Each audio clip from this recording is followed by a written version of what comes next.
Dans quelques instants, nous allons recevoir pas n'importe qui, il est une icône du sport français. Accrochez-vous, bougez pas de votre siège. C'est tout de suite sur Radio Saint-Vincent.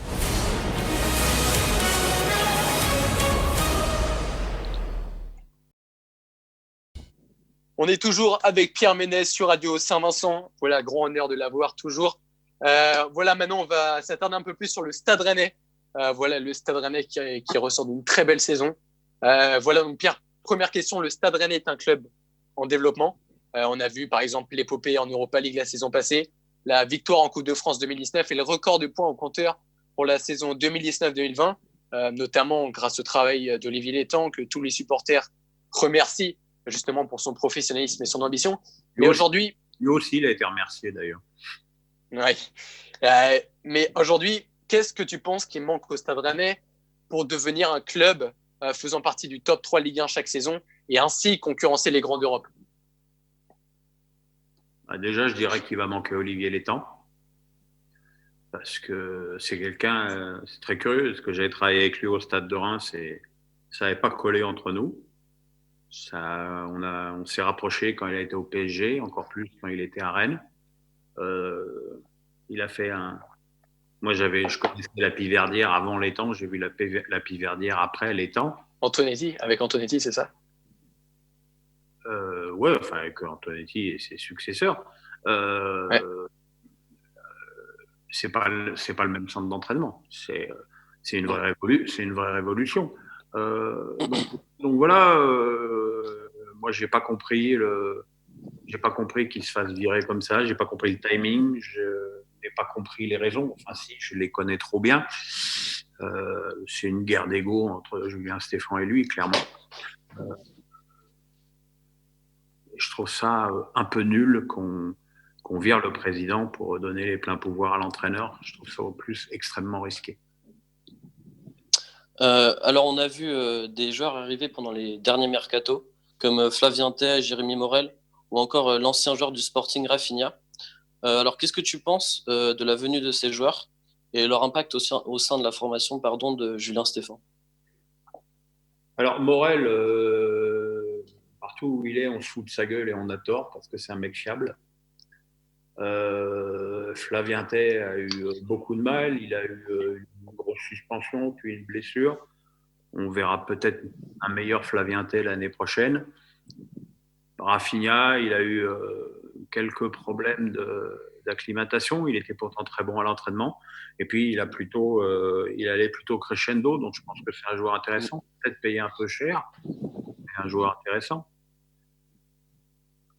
D'accord. Donc, Pierre, avec des milieux comme Nzondi, Kama, Bourigeaud, Jonas Martin ou encore Clément Grenier, est-ce que tu penses que Rennes peut concurrencer des clubs comme Lyon, Marseille, Lille, voire le PSG sur ce plan-là?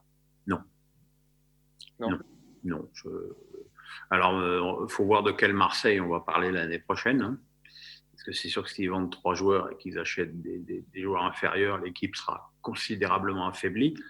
Lyon me semble avoir encore une marge d'avance, même si Rennes a gagné à Lyon cette année.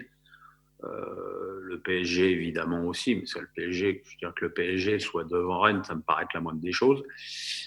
Même si Rennes les a battus en finale de la Coupe de France. Et j'ai envie de dire un truc que j'ai jamais entendu miraculeusement, parce qu'il y a 2-0 à la mi-temps pour 2-0. Non, 2-1. Enfin, Paris mène 2-0 et Paris doit mener 5-0 à la mi-temps. Mais bon, les autres n'ont pas lâché, ils sont revenus, ils ont gagné, formidable. Ils les ont battus, par contre, sans discussion possible au Horizon Park en début de saison. Mais voilà, quoi, ça reste des exploits ponctuels pour moi. Lille, oui, Lille, il peut y avoir concurrence avec Lille, oui. Maintenant, je pense que dans l'état actuel des choses, Rennes, c'est Ligue Europa minimum. D'ailleurs, en parlant d'Eduardo Camavinga, penses-tu qu'il peut partir cet été pour 50 millions au Real Madrid, qui est le club le plus à l'affût dans cette affaire? Ou alors est-ce que c'est trop tôt pour lui de bouger dans un aussi gros club qu'est le Real? Moi, je pense que compte tenu de son potentiel, que 50 millions, c'est bradé. Je pense que c'est un joueur exceptionnel. Je pense évidemment dans un poste différent et beaucoup moins clinquant que Kylian Mbappé. Je pense qu'on a des joueurs de la même trempe. Eduardo, ce qu'il doit, c'est prendre 4-5 kilos de muscle parce qu'il est encore un peu frêle au contact. Mais le jour où il aura ça, il sera injouable. Il sera injouable parce que voir un gamin de 16 ans avec un tel calme, qui ne fait quasiment que des passes vers l'avant, qui a un pouvoir d'accélération assez étonnant pour un joueur qui joue à ce poste. Moi, je suis fan de lui, mais vraiment fan, quoi. Et en plus, je suis fan du gamin qui est super. Et du coup, tu penses que c'est mieux qu'ils partent, qu'ils l'attendent avant de partir au Real ou... Moi, je pense que c'est mieux qu'il fasse encore un an au Stade Rennais, surtout qu'il y a la Ligue des Champions au Stade Rennais. Enfin, en tout cas, il y a le tour préliminaire. Donc, ouais, je pense que ce serait bien qu'il reste, ouais. Et puis, je trouve surtout 50 millions, compte tenu de son potentiel, c'est pas assez. Ouais. Après, c'est la famille Pino qui prendra la décision. Alors, c'est vrai que, comme vous l'avez dit, il y a beaucoup de très bons milieux. Il y a Nzonzi, il y a Grenier, il y a Bourigeaud, il y a Jonas Martin qui est blessé depuis qu'il est arrivé. Donc, évidemment, il y a de quoi le remplacer, mais on ne remplace pas les remplaçables. Alors Pierre, on parlait tout à l'heure de Julien Stéphan et on peut voir qu'il essaie différents dispositifs. On a vu des 4-4-2 classiques, les 3-5-2, les 4-2-3-1 avec une langue en pointe, ou encore les 4-4-2 avec une pointe basse. Quel est selon toi le dispositif qui convient le mieux aux joueurs rennais?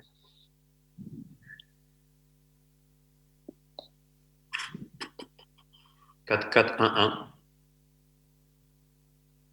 ou 4-4-2, qui est un peu pareil d'ailleurs, avec Rafinha et Nyang en pointe, un milieu Kamavinga, Nzonzi, Grenier, Bourigeaud.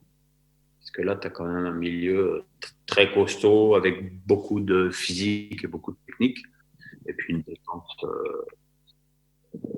Traoré, Da Silva, Morel ou Gagnon et Mawassa. D'ailleurs, M'Banyang à l'Olympique de Marseille la saison prochaine, c'est envisageable pour toi? On s'est parlé il y a quelques jours, il m'en a même pas parlé. Ok. Et est-ce que toi, tu considères que M'Banyang, c'est un attaquant de rang mondial? Non. C'est un très bon attaquant. C'est un très bon attaquant. C'est un super mec. J'aime beaucoup. Avec qui j'échange très souvent. Maintenant, attaquant de classe mondiale. Si M'Banyang est un attaquant de classe mondiale, Mbappé est sur une autre planète, quoi. Ouais. Ok. Donc, Pierre, je ne sais pas si tu as eu l'occasion de voir un peu les matchs et l'ambiance dans le Roison Park. Mais il y a maintenant une réelle communion entre les ultras, donc le RCK 91 et les joueurs. Je suis venu souvent. Je suis venu souvent cette année. C'est quoi, par exemple, le dernier match que tu as vu au Roison? Marseille. Il y a vraiment une réelle communion, comme je disais, avec les ultras, donc le RCK et les joueurs. Et je ne sais pas si tu as eu l'occasion de voir les... C'est quelque chose qu'on ne dit jamais d'ailleurs. Hein. Moi, j'entends jamais parler de la super ambiance à Rennes. J'entends parler de la super ambiance à Saint-Etienne, à Marseille, à Strasbourg. Ouais, c'est vrai. Ouais. Jamais à Rennes. Et je ne sais pas si justement tu as eu l'occasion de voir les tifos géants dressés sur la tribune Mordel. Et par exemple, on a vu la Casa des Papels, celui pour le départ de Romain Donzé. Et le nombre d'abonnés, justement, il a doublé en une année. Il est passé de 8 000 à 14 000.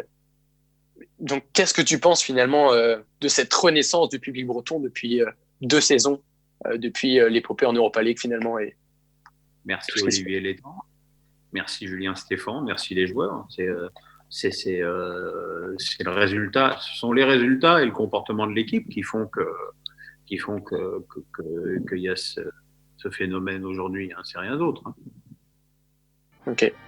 Bon, Pierre, bouge pas, on fait une petite pause, on se retrouve après